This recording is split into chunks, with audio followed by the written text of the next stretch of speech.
school and basketball, though he often glanced at the empty bus stop bench while walking home, wondering where Eleanor had gone and whether she was safe. But life returned to normal until one early morning in March when Marcus's mother shook him awake with a confused expression and whispered that something strange was happening outside. And Marcus stumbled to the window, rubbing sleep from his eyes, only to freeze at the sight that would later spread across the entire town. Military vehicles lining the street, neighbors gathering on sidewalks, and dozens of United States Marines standing around his modest house with disciplined precision, their uniforms crisp, their posture rigid, and for a terrifying moment, Marcus thought he must have done something wrong, maybe accidentally broken a law without realizing it. Because why else would Marines surround a teenager's home at dawn? But before fear could fully settle, and there was a firm knock at the door, and Marcus's mother opened it, cautiously to reveal a tall Marine officer with silver hair and a stern yet respectful expression, who asked politely, "Does Marcus Hill live here?" And Marcus stepped forward nervously, expecting interrogation. Yet instead, the officer's face softened, and he saluted the teenager, a gesture so unexpected, Marcus thought he must be dreaming.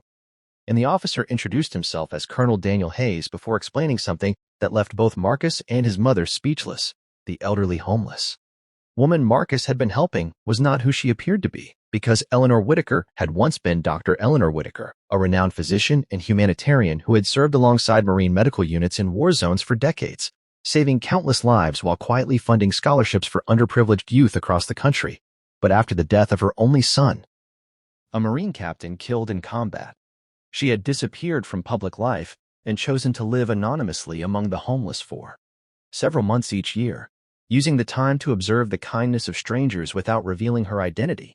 And according to Colonel Hayes, Eleanor had passed away peacefully 2 days earlier in a veterans care facility after becoming ill during the winter.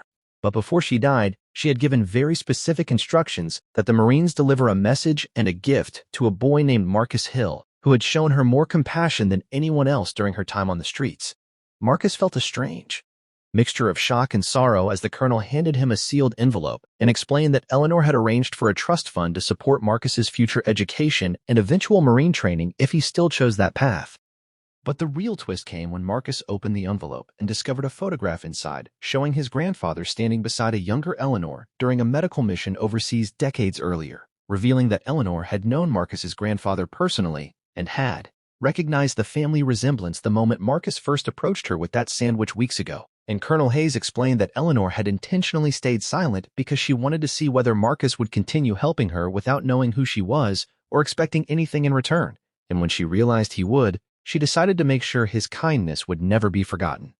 As neighbors watched in astonishment, the Marines formed a ceremonial line outside Marcus's house, while the colonel presented him with a folded American flag that had once flown over a Marine field hospital where Eleanor and Marcus's grandfather had served together. And suddenly Marcus understood why she had whispered that his grandfather would be proud, because she had known him all along.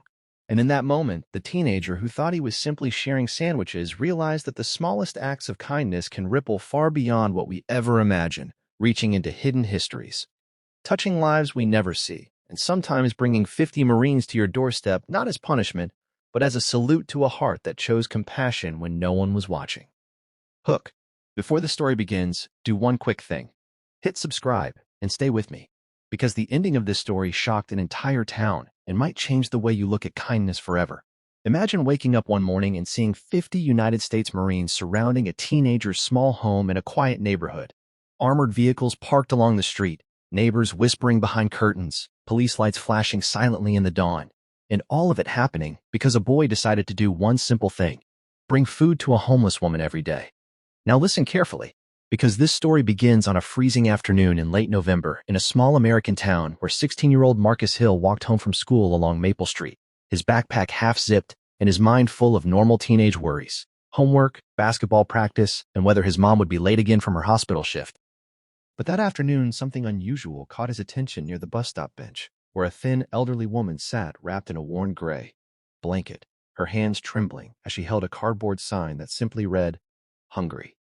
Marcus had seen homeless people before, but something about this woman was different. Maybe the quiet dignity in the way she looked down instead of begging loudly. Maybe the way the cold wind cut through her coat that was clearly too thin for winter. And Marcus slowed down, reached into his backpack, and pulled out the sandwich his mom had packed for him earlier. A turkey sandwich he had been saving for after basketball practice, and without thinking too hard, he walked over and said softly, "Ma'am, you can have this," placing it gently into her hands before hurrying off because teenagers often feel awkward doing kind things in public, and the woman looked up with surprised blue eyes and whispered a quiet, "Thank you." But Marcus was already halfway down the block. That moment might have ended there, forgotten like so many small acts of kindness. Except the next day, Marcus saw her again in the same spot, still shivering in the cold, and something in his heart told him he couldn't just walk past this time.